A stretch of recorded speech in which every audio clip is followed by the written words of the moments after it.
बुजुर्ग महिला की मृत्यु हो गई। यमराज उसे लेने आए। महिला ने यमराज से पूछा, आप मुझे स्वर्ग ले जाएंगे या नरक? यमराज बोले, दोनों में से कहीं नहीं। तुमने इस जन्म में बहुत ही अच्छे कर्म किए हैं, इसलिए मैं तुम्हें सीधे प्रभु के धाम ले जा रहा हूं। बुजुर्ग महिला खुश हो गई और बोली, धन्यवाद, पर मेरी आपसे एक विनती है। मैंने यहाँ धरती पर सबसे स्वर्ग नरक के बारे में बहुत सुना है। मैं एक बार इन दोनों जगहों को देखना चाहती हूँ। यमराज बोले, तुम्हारे कर्म अच्छे हैं, इसलिए मैं तुम्हारी यह इच्छा पूरी करता हूँ। चलो हम स्वर्ग और नरक के रास्ते से होते हुए प्रभु के धाम चले गए। दोनों चल पड़े। सबसे पहले नरक आया। नरक में बुजुर्ग महिला ने जोर जोर से लोगों के रोने की आवाज सुनी। नरक में सभी लोग दुबले पतले और बीमार दिखाई दे रहे थे। महिला ने एक आदमी से पूछा, यहाँ आप सब लोगों की ऐसी हालत क्यों है? आदमी बोला, तो और कैसी हालत होगी? मरने के बाद जब से यहाँ आए हैं, हमने एक दिन भी खाना नहीं खाया। भूख से हमारी आत्माएं तड़प रही हैं। बुजुर्ग महिला की नजर एक विशाल पतीले पर पड़ी, जो कि लोगों के कद से करीब 300 फुट ऊंचा होगा। उस पतीले के ऊपर एक विशाल चम्मच लटका हुआ था। उस पतीले में से बहुत ही शानदार खुशबू आ रही थी। बुजुर्ग महिला ने उस आदमी से पूछा, इस पतीले में क्या है?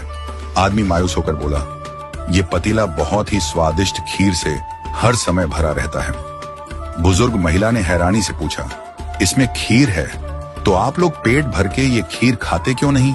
भूख से क्यों तड़प रही हैं? आदमी रो रो कर बोलने लगा, कैसे खाएं? ये पतीला 300 फीट ऊंचा है, हम में से कोई भी उस पतीले तक नहीं पहुंच पाता। बुजुर्ग महिला को उन पर तरस आ गया और सोचने लगी, बेचारे खीर का पतीला होते हुए भी भूख से बेहाल हैं। शायद ईश्वर ने इन्हें ये ही दंड दिया होगा। यमराज बुजुर्ग महिला से बोले, चलो हमें देर हो रही है। दोनों चल पड़े। कुछ दूर चलने पर स्वर्ग आया।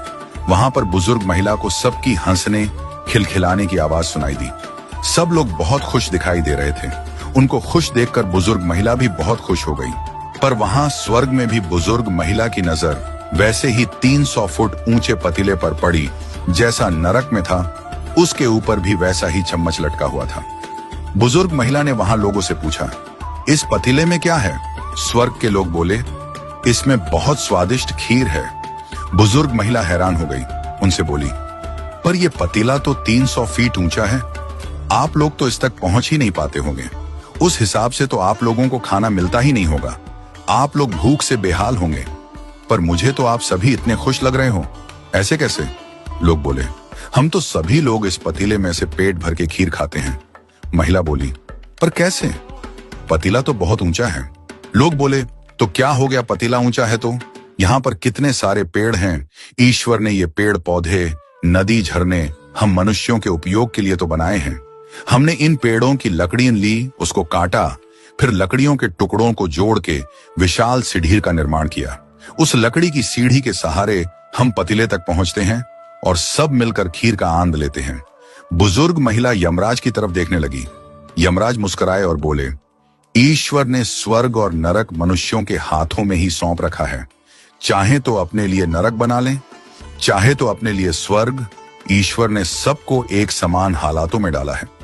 उसके लिए उसके सभी बच्चे एक समान हैं। वो किसी से भेदभाव नहीं करते। वहां नरक में भी पेड़ पौधे सब थे, पर वो लोग खुद ही आलसी हैं। उन्हें खीर हाथ में चाहिए।